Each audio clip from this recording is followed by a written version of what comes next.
Hello Aries, Aries rising, and of course all of you Aries moon people out there. This is your weekly astrological and card horoscope for the week starting January 20th, 2020. And just a quick reminder for everybody out there, should you ever wish to get a session with me, you do need to just go on ahead to my website. It's integrativemysticism.com, or of course, you can also just simply follow the links below. So what's going on when it comes to your astrology over the course of this coming week? This week is filled with a lot of course corrective energy for everybody. And a lot of it starts up on Wednesday. We've actually got the Sun in Aquarius, your 11th house of friendships and social networking, forming a square to Uranus, which is actually in your second house of earned income and employment. And it looks like some kind of news or maybe special information coming from a friend, a colleague, or an informant is actually going to be disrupting a course that you are on when it comes to either a financial or professional priority. Now remember, this disruption does not have to necessarily be bad. We talk about course correction. This could be something that could actually help us to either secure our funds, get funds faster, or perhaps even start to change the way we handle our creative work and life balances. But with the Sun square to Uranus, what ends up happening is that we have to, again, make a bit of a course correction when it comes to what we've been doing as a day-to-day routine, when it comes to our budget, when it comes to our work, our assignments, our workload. And it might be an uncomfortable transition in order to accommodate this new news, this breakthrough that's coming in. I feel like it's overwhelmingly positive, but it could be stressful in the beginning just because, again, we're trying to fit a lot through a door that might only be so big. This is something that can be worked out. That's the challenges of squares, right? We're trying to make all sides work together.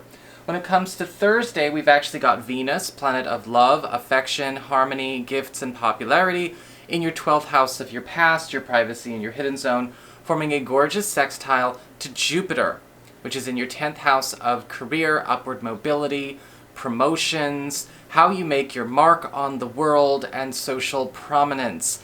And so something that may be coming up from the past, or maybe even something that's going on behind the scenes or in secret, as it relates to either a work connection or a social connection, is maturing this week, possibly faster than we actually had anticipated.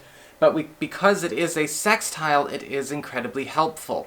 And this could actually be something that brings us closer to a more prominent person or prominent position in a way that actually creates a closer bond, securing our position, whether it's with a company or with our business or whatever, but also creating a closer bond on a social level. With Venus in the 12th house, this is also something that's going to be allowing you to maybe bring back something from your past that you had put on a back burner as far as a personal goal or personal ambition that maybe didn't seem feasible or practical in the past. But with Jupiter and Venus working in harmony together, there is a gift of support coming your way. So what is going on when it comes to your cards? Just a quick reminder, remember, if you're ever looking for a video and you can't find it, you can always follow the links below and follow the instructional video, or go to my main channel page and simply scroll down. And I know there's a new moon this week, but those are available on the January monthly horoscopes on my Patreon. And again, if you're ever confused, please just check out the links below this video. So what's going on with your cards? Well, it looks like, again, we have this big turn, especially with the Wheel of Fortune as your theme, as your spiritual theme of the week. We have a bit of an alteration to your course where things start actually kind of moving on their own. And when we see things start to move on their own, we actually have you sort of abandoning things that are no longer applicable, I guess you could say, to your higher interest or your highest interest. With the Wheel of Fortune, it's kind of a surrender week for a lot of you Aries people out there. Again, getting pulled off course onto something that's more of a fast lane. The Wheel of Fortune is indicating that we need to be letting go of any kind of plans, itineraries, or even long-term plans. As I say to people all the time, I don't have a 5-year plan. I don't have a 2-year plan. I maybe have a 6-month plan, and that's it. Because a lot of this stuff is very fluid and very pliable right now. In fact, with the outflux and the influx cards being the 8 of Swords upright and the 7 of Cups upright, we have new options coming your way. We are clearing out the priority of wrapping up old stories. In fact, with the 8 of Swords going away, there may be some books that just never get finished, some stories that never get finished for you, and it's time to let those things go. It may be actually not a sign that the story or the goal or the itinerary is bad, but there is a better way. In fact, with the 8 of Swords is the outflux, those of you who've been feeling stuck, those of you who've been feeling trapped, maybe you've been feeling trapped in a certain position, a certain social situation, or maybe a certain living situation, we have options for you with the 7 of Cups upright. If you've been shopping around and seeing nothing, all of the sudden we actually have the next spot becoming available for you. And the same can apply to love. But with the 8 of Swords upright, you have to be willing and able to not try to give closure to the situation, which I know sounds kind of funny, but we don't always get closure and explanations and wrap-up stories. Sometimes we just have to throw the manuscript into the fire. And this week, we are getting rid of all of those old preoccupations, all of those old loops, all of those old attempts to try and, again, wrap everything up in that closure bow. It doesn't work. Good news is because, well, with the 7 of Cups, we have improved substitutes, alternatives, and next steps coming before we even finish that old work, okay? It's a very, very interesting sort of energy because it kind of makes me think of an actor or an artist kind of getting discovered and getting work before they finish, you know, the usual training, the usual hoops that they have to jump through, or anything kind of formal.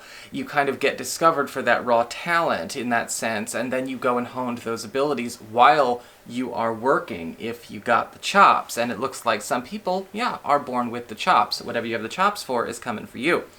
Now, when we go down to the bottom here, the mundane concerns, well, with the material concerns, we've got the 5 of Pentacles upright.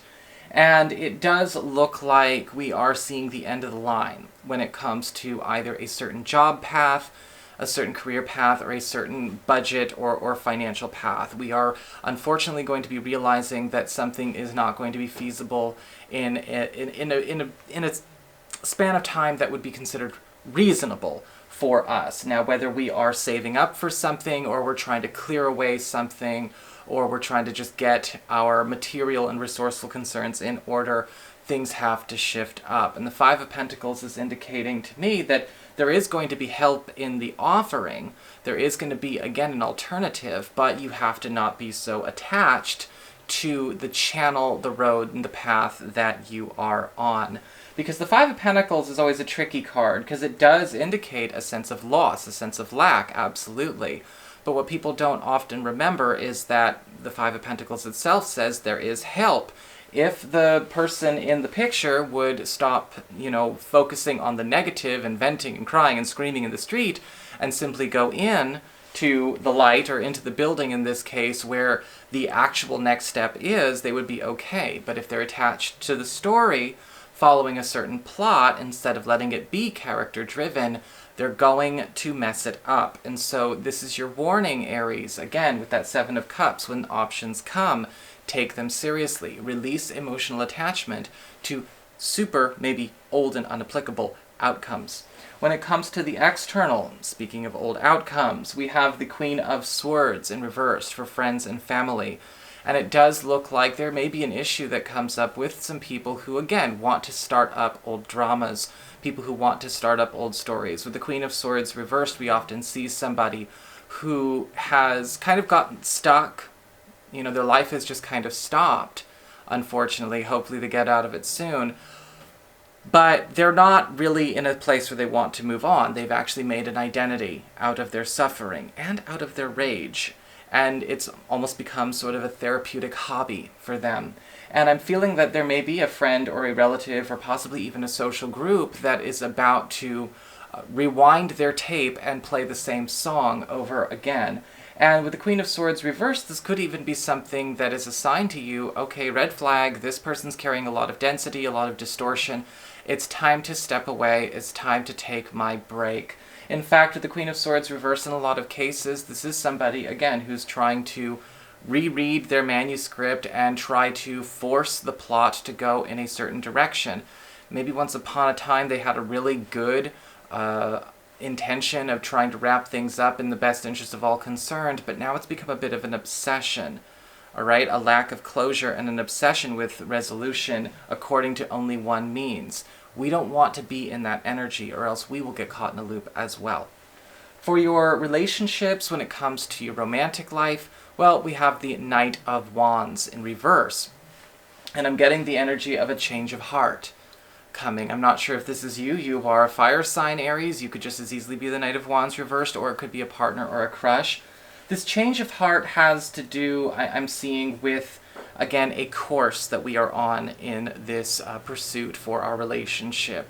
Now, it may not necessarily be a change of heart about our partner or from our partner, though some of you who are maybe in new or budding social situations may have a change of heart about somebody new because you're starting to feel that for somebody else, or maybe you decide you don't want to be with anyone right now, and that's okay as well. But the change of heart has to do with, again, the road that is being set forward, all right, a commitment that needs to change. Now, again, as a unit, we could also be just having a change of heart about the road that we're on towards maybe a family, a living situation, social engagements, how we spend our time together. But the Knight of Wands reversed is asking for us to honor this feeling, honor that experience. Don't make any sudden drastic changes, right? Because sometimes with the Knight of Wands reversed, there can be certain commitments and alterations made on impulse, feeling driven to do something when we're not driven to do anything. But we have to be keeping each other in the moment and keeping each other up to date on where we are. This change of heart, I think, actually would be welcomed by your partner as well. If you say, look, I really don't want to continue keeping up this pattern. I don't want to keep up this standard of living or quality of life, or maybe, again, this plan to move to that town or continue living in this living situation in this house or in this neighborhood is not working for me. I think it will be welcomed. We just have to keep things transparent and keep everyone informed. So, again, a change of heart that actually will be a part of the whole course correction experience. So that is your horoscope. I hope you enjoyed it. If you did, don't forget to like, share, and subscribe. Y'all know I appreciate it. If you ever wish to get a session, just go on ahead to my website. It's called integrativemysticism.com.